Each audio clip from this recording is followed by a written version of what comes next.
Salut à tous, belle victoire de la RDC face au Madagascar. Les matchs n'étaient pas diffusés, on ne va pas se taper un gros décryptage, mais quand même on va parler de quelques détails dans cette rencontre amicale, la première rencontre amicale de cette trêve de juin. Une trêve très importante avec des matchs amicaux très importants également. C'est vrai qu'il n'y a pas grand-chose à signaler lorsqu'il faut évoquer les enjeux de ces matchs parce que voilà, ce sont que des matchs amicaux.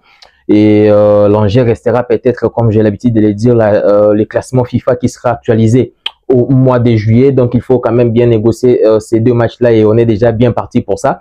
Parce que les Léopards se sont imposés face au Mali pour leur premier match. Mais moi, je voudrais personnellement, particulièrement parler de choix de Sébastien Desabre. Il y a quelques mois à Kinshasa, lors d'une conférence de presse, il nous a dit qu'il allait vraiment faire tourner lors de la trêve du mois de juin. Il allait donner l'occasion à certains joueurs qui n'ont pas l'habitude de jouer.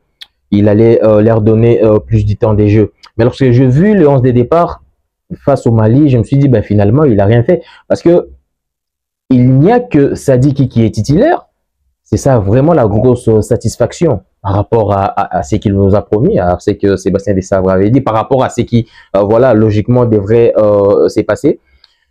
Tous les restes, ce sont vraiment des titulaires habituels. Bon, voilà, en défense, peut-être il y a Dylan qui joue pas beaucoup non plus en sélection, mais il a quand même déjà joué, il a été titulaire quelques fois.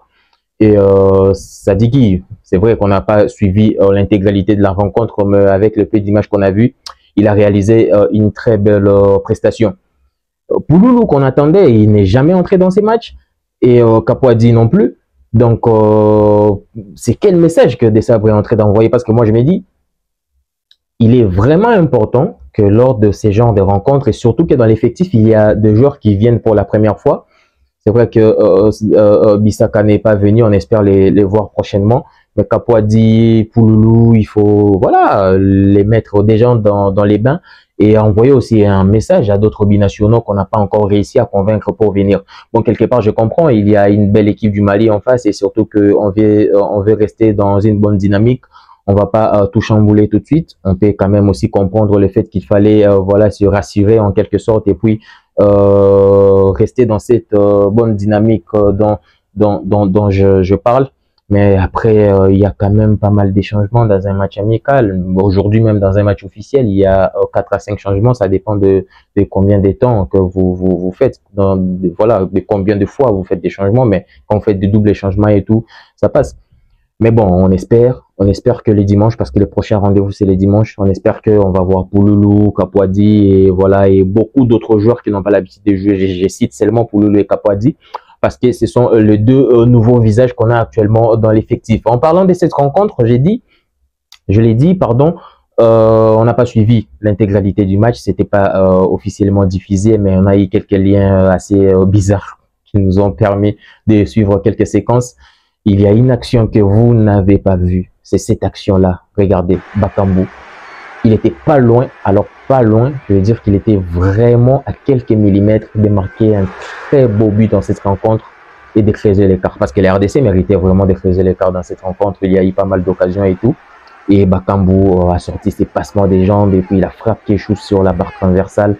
Bravo, il est toujours important, les gars. Il est toujours important, l'ancien, malgré l'âge et tout. Ben voilà. La preuve, c'est qu'il est le deuxième meilleur buteur de la Conference League cette saison, juste derrière son nouveau coéquipier en sélection, Pouloulou. Donc, Bakambu, c'est un signal fort.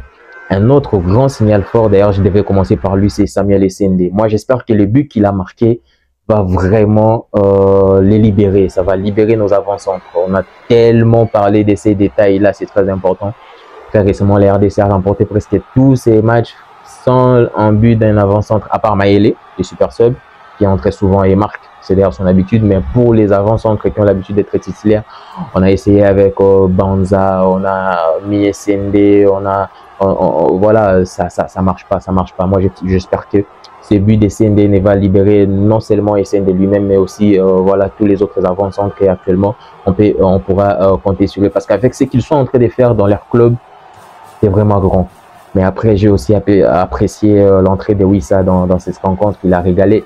Je l'ai dit, on n'a pas suivi l'intégralité du match. On ne va pas faire un décryptage. On espère que prochainement, pour les Madagascar, on aura le temps vraiment de parler du contenu. Mais aujourd'hui, c'était quand même beau. Et ce qu'il faut retenir, c'est que Desabre n'a pas fait tourner. On espère vraiment, et personnellement, je l'espère, que les dimanches, on verra vraiment une autre équipe sur les 11 de départ. On verra, voilà, parmi ceux qui ont joué aujourd'hui, on peut nous laisser Sadiki. Lui, il a envoyé un message fort, c'est qu'il a sa place dans cette sélection. Et là, je ne parle pas que d'une place où vous le laissez sur les bancs pour lui donner 45 minutes. Il a sa place en tant que titulaire. C'est peut-être le temps de faire une sorte de passation de pouvoir à certains postes. Et ça pourrait commencer par Sadiki. Moukaou, bon, je voudrais pas revenir sur son dossier. J'espère, avec les informations qu'on a eues ce soir, il se serait excusé et tout. J'espère qu'on va les retrouver prochainement. Son duo avec Sadik qui pourrait faire très mal, mais on n'oublie pas Piquel. Hein. Piquel, il est entré dans ces matchs, il a vraiment apporté une touche et c'était agréable. Donc ben voilà, match important en termes de confiance. Il n'y a pas danger et tout. Et il y aura un autre match important les dimanches. Qu'est-ce que vous avez pensé de ces résultats? Je sais que vous n'avez pas suivi les matchs. Qu'est-ce que vous avez pensé des choix de Sébastien? Moi, je vous dis que je suis assez déçu parce que je m'attendais vraiment à un 11 de départ inédit, si je peux le dire comme ça, qui nous montre de visages qui n'ont pas l'habitude de jouer. J'espère qu'il y a une dernière chance les dimanches pour qu'on voit quand même des gars comme Pouloulou. Même s'il n'est pas titulaire, peut-être qu'il entre parce qu'on a besoin de fidéliser certains joueurs et d'envoyer un message à d'autres binationaux qui ne sont pas encore venus. Donc rendez-vous dimanche pour les matchs face au Madagascar. Ça sera les derniers matchs amicaux de l'année avant d'aller affronter la poursuite des éliminatoires de la Coupe du Monde, avec notamment un très grand choc en octobre face au Sénégal. Et juste après, ça sera la Coupe d'Afrique des Nations au Maroc, où on est très, très attendu. N'hésitez pas à vous abonner. Je relance ma chaîne YouTube et on est ensemble. On va continuer comme ça et on va produire des bons contenus ensemble. On va évoluer. Merci beaucoup à vous tous qui me suivez.